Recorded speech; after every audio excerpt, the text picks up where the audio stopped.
Break के बाद national issues में खुशामदीद। बात हो रही है एहतजाजी सियासत की। मियां साहब, बात यह है कि ऐसा ना हो कि हम मौजू से हट जाएं। देखिए, गुजारिश ये है कि जिस तरह से बात हुई कि एहतजाज का एक तरीका होता है, अब एलिगेशन ये भी धरने और एहतजाज में आता रहा कि मुल्क में जो इन्वेस्टमेंट है उसमें कमी का बायस आपकी तरफ से होने वाला एहतजाज बना। नंबर वन, तो बक्से खोल देते हैं ना जी। एक मिनट मियां साहब, एक मिनट। दूसरी बात यह है कि एहतजाज दुनिया में जहां भी होता है उससे कौमी जिंदगी मुतासर नहीं होती। हमने देखा कि स्टॉक मार्केट कई मरतबा बंदी के जो है भवन में गई। अब आप ये बताइए कि देखें किसके साथ क्या डील हुई, इसको हम छोड़ते हैं, हम इश्यूज पे बात करें, हमारा प्रोग्राम भी इश्यूज का। अब एहतजाजी सियासत अगर चलती रहेगी तो कौमी जो जिंदगी है उसका पहिया कैसे चलेगा? बात ये है कि आप मुझे एक चीज फरमा दें जी। क्या छोलियां दा रखा बकरा बैठा रहने ये? क्या ये बक्से क्यों नहीं खोलते? कौन सी ऐसी हिच है उसमें कि बक्से खोले नहीं जा रहे? फौज भी, अदलिया भी, सारी अथॉरिटीज हैं, हुकूमत बक्से खोलने के लिए तैयार नहीं है। उसमें क्या कौन सा सांप है, फनियर है, वो उड़ना है, कोई कौन सा है जिसका डर है इनको कि वो काट जाएगा? बक्से खोलें, हम एक खोल दें, दो खोल दें, चार खोल दें, 10 खोल दें, दूध का दूध, पानी का पानी, हम खामोश होकर बैठ जाए। मेरी मालूमात के लिए बताइएगा, मुझे एजुकेट कीजिएगा कि आप बक्से खोलने की बात करते हैं, क्या इतना तयक्कुन मौजूद है पाकिस्तान तहरीक-ए-इंसाफ में कि अगर बक्से खुल के तो वो समझती है कि विन जो फतह है वो हमारी ही है? इतना तयक्कुन है पाकिस्तान तहरीक-ए-इंसाफ के पास? क्या समझते हैं आप? सर, बात ये है कि मैं ईमानदारी से आपको ये बात कहता हूँ प्लीज कि अगर ये बक्से खोल दें तो इनकी हुकूमत रहती नहीं रहती नहीं है। ठीक है। कोई बक्सा इन्होंने आज तक खोला है? क्या हिच क्या है? कौन सी ऐसी वजह है जो इनको बक्से खोलने से? तो मेरे साहब, जवाब तो वाजे है ना कि अगर देखिए मैं हुकूमत कर रहा हूँ, बक्से खोलने से मेरी हुकूमत गिरेगी तो डेफिनेटली मैं क्यों खोलूंगा? आपको कोई और रास्ता अपनाना चाहिए। नहीं तो फिर जब ये नहीं खोलेंगे तो क्या ये इंसाफ है?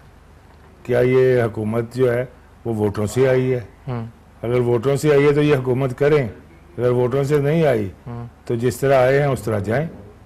अच्छा। जिस वोट दोबारा करवाएं और वोटों से जो हुकूमत आती है उसको राइट पहुंचता है। मेरे साहब, ये भी बताइए कि अगर बक्से खुलते हैं और आपसे कहा जाता है कि केपी के समेत पूरे पाकिस्तान के बक्से हम आप रेडी हैं? हम हर सूरत में राजी हैं। अच्छा, बल्कि मैं यहाँ तक ये कहता हूँ कि ये एग्री करें, हम शुरू केपी के से करते हैं। अच्छा, ठीक है। मैं साहब, बात यह है कि बक्से ना खुलने का इल्जाम मुस्तकिल पिछले हम देखें कि 90 या 100 दिन से नून लीग पर लगाया जा रहा है और बक्सों वाला मामला ही लगता है कि नून लीग के लिए प्रॉब्लम बन रहा है। वसीम साहब, बात असल में ये है कि बक्से खोलने के ना आईनी इख्तियार, कानूनी इख्तियार हुकूमत वक्त के पास नहीं होता ना। हमें एक पैरामीटर्स के अंदर ये मुल्क चल रहा है ना, एक 1973 का कॉन्स्टिट्यूशन, उसके अंदर वाजे तौर पे लिखा हुआ है कि बक्से कौन खोल सकते हैं और कौन नहीं खोल सकते। ठीक है।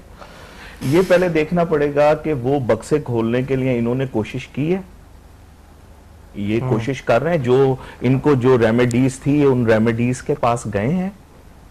ठीक है। सुप्रीम कोर्ट के अंदर जिस वक्त गए थे तो क्या कहा था, क्या फैसला आया था कि आप जाएं इलेक्शन कमीशन के पास और जाके इलेक्शन कमीशन में इन्होंने कितनी अपील्स की? 47 में से कितनों का फैसला हो चुका है? 31। ठीक है। 31 के अंदर तो कोई धांधली साबित नहीं हो सकी है। हम देखिए, खामोशी इख्तियार कीजिएगा मियां साहब, आपको पता ही नहीं है ना, इसलिए पढ़ने का भी इसमें जरूरी है। तो आपको जरूरी है ना पढ़ना। 47 लोगों ने इनके अपील की थी इलेक्शन कमीशन में, 31 के फैसले आ चुके हैं इलेक्शन कमीशन में और हाई कोर्ट से, और उसके अंदर ये सब में फेल हो गए। अच्छा, बात असल में ये है कि ये काम हमारा नहीं है। हमारा काम कॉन्स्टिट्यूशन की 190 के तहत हम एक एप्लीकेशन दे सकते थे। वो एप्लीकेशन जो है 13 अगस्त वाले दिन सुप्रीम कोर्ट के चीफ जस्टिस को प्राइम मिनिस्टर लिख चुका है। ठीक है। अब ये chief justice of supreme court of Pakistan की पावर्स हैं कि वो इसके को रिव्यू करना चाहती है या नहीं करना चाहती। और इलेक्शन कमीशन को हुक्म दे या वो खुद से, क्योंकि उसका ये इख्तियार है कि वो खुद से किसी चीज को टेकअप कर ले। अगर वो चाहे वो एक बेंच बना दे, हमने उसमें लिखा है 3 लोगों का, वो 3 लोगों का बनाए, वो सारे 17 के 17 जजेस का बना दे, हमें कोई इतराज नहीं है। हमारी तरफ से वो पहला हल्का, सुप्रीम कोर्ट आज ये फैसला करे कि पहला हल्का मोहम्मद नवाज शरीफ साहब का खुलेगा, हम सर तस्लीम खम करेंगे और कहेंगे लीजिए ये सारे बक्से जिसके पास भी है, इलेक्शन कमीशन के पास वो जाने और सुप्रीम कोर्ट जाने, और सुप्रीम कोर्ट जो फैसला देगी, अगर सुप्रीम कोर्ट ये कह देगी कि ये धांधली पाकिस्तान मुस्लिम लीग नून ने करी है या पाकिस्तान मुस्लिम लीग नून इसमें इन्वॉल्व है या हमारी कोई लीडरशिप इसमें शामिल है, हम अपने घर चले जाएंगे, बात खत्म हो जाएगी।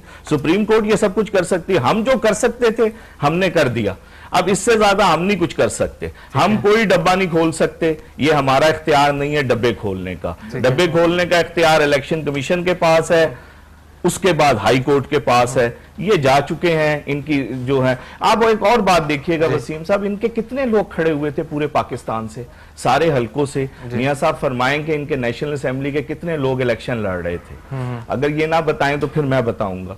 तो उसमें से कितने लोगों ने इलेक्शन कमीशन में जाकर कहा कि हाँ धांधली हुई है, फिर उसके बाद उस धांधली के जिन लोगों ने कहा उनकी कितनी रेशो थी और उसमें से कितनों का फैसला आ गया। बात ये सारी बातें करना, कंटेनर पे खड़े होकर कुछ कह देना, ये और बात है। इसको कानूनी तरीकों से लेकर आना, ये कुछ और बात है। अभी तक इन्होंने कोई कोशिश नहीं करी, सवाए इन 47 लोगों के। ये गए अदालत में, ये सबूत पेश नहीं कर सके, 31 लोगों की रिजेक्ट हो गई, बाकी लोगों की उस अदालत में मौजूद है, अदालत में केस चल रहा है, वो आगे चलेगा। अच्छा, बात ये है मजीद साहब, एक सवाल का जवाब मैं आपसे और दूं, फिर दोनों ओपिनियंस जो है मियां साहब के शामिल करूंगा।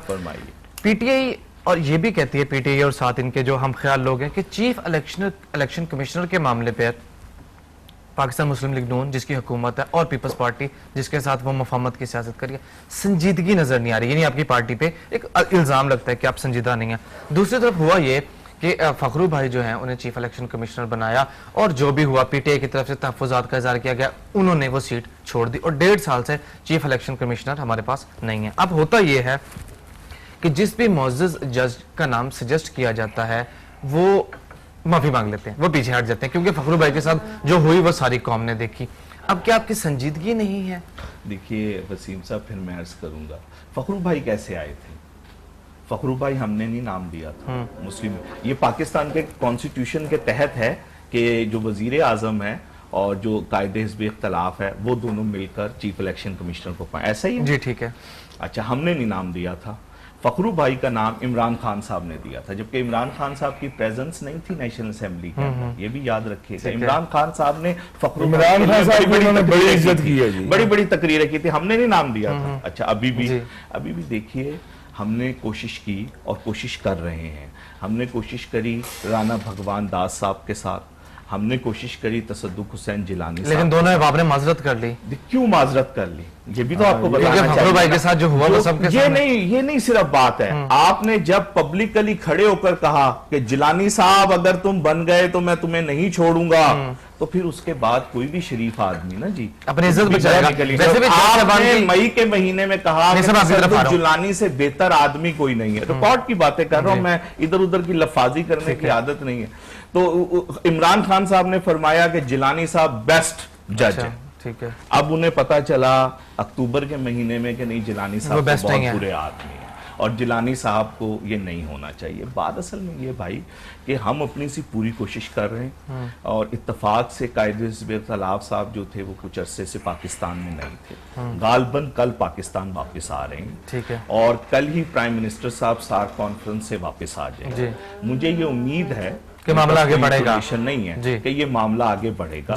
और एक नाम के ऊपर मेरा जहां तक मेरी मालूमात है काफी हद तक करीब पहुंचे हुए हैं, ठीक है, लेकिन उसको अब डिस्क्लोज नहीं करना चाह रहे जब तक कि उस कमेटी के पास ना भेजे। आपको पता होगा कि प्राइम मिनिस्टर और कायदे हिज़्ब इख्तिलाफ खुद नहीं रखेंगे, वो एक कमेटी के पास भेजेंगे, वो कमेटी जब अप्रूवल देगी। सेगमेंट के खात्मे का वक्त हो रहा है, मियां साहब को भी ओपिनियन शामिल करो। जी मियां साहब, चीफ इलेक्शन कमिश्नर का मामला कि मिसाल के तौर पर अगर तहरीक इंसाफ आवाज उठा देती है और जज साहबान जो रिटायर हो चुके होते हैं और अपनी उम्र कैरियर के आखिरी कुछ ओवर खेल रहे होते हैं, ऐसे में कोई आदमी आगे बढ़ के ये जिम्मेदारी लेगा? सर बात ये है कि कुछ ऐसे खिलाड़ी होते हैं जो जिनके दाव पेच जो है ना वो खेल खेल के उनको ऐसे दाव पेच आ जाते हैं कि वो NRO का सहारा लेके भी आ जाते हैं ठीक है। और RO का सहारा लेके भी आ जाते हैं। आरओ क्या चीज है? सर RO रिटर्निंग ऑफिसर, ठीक है, और एनआरओ, ठीक है, NRO आप समझ ठीक गए। है। अच्छी दो चीजों को आपने जोड़ दिया। और यकीन जानिए मैं बाय गॉड कहता हूँ कि 3 दिन तक मैं भी कैंडिडेट था, 2-3 दिन तक हमें RO से मिलने तक नहीं दिया गया। भाई 2 दिन के बाद जब तक हम बक्से पहुंचा नहीं लेते, जब तक लिस्टें बन नहीं जाती, मैं अगर आपको ऐसी लिस्टें पुट अप कर दूं जिनमें एक लिस्ट बनती है रिटर्निंग ऑफिसर्स के साइनों से, ठीक है, कि ये लिस्ट है, इसके इतने नंबर, इसके इतने वोट, इसके वो कहता है, कैंडिडेट कहता है इनका कि जी वोट मेरे ज्यादा करो, नवाज शरीफ तो भी ज्यादा होना चाहिए देना। अच्छा, हाँ जी, अच्छा सोच रही यार मेरे देख रहे फतूर न पा दें, और नहीं जी मैं जिम्मेदार हाँ। अच्छा चलो ये दूसरे इतने कर देते हैं, उस पर भी साइन है। फिर तीसरे नवाज शरीफ 92,000 वोट लेता है, फिर उसके 1,03,000 वोट कर दिए जाते हैं। ठीक है, हाँ जी, फिर उस पर भी साइन है। अगर ये चीजें मैं आपको पेश कर दूं तो बक्से खुलने चाहिए कि नहीं खुलने? वैसे ब्रेक से वापस आके गुफ्तगू का सिलसिला यहीं से जोड़ेंगे। नेशनल इश्यूज में वक्फा, हमारे साथ रहिए।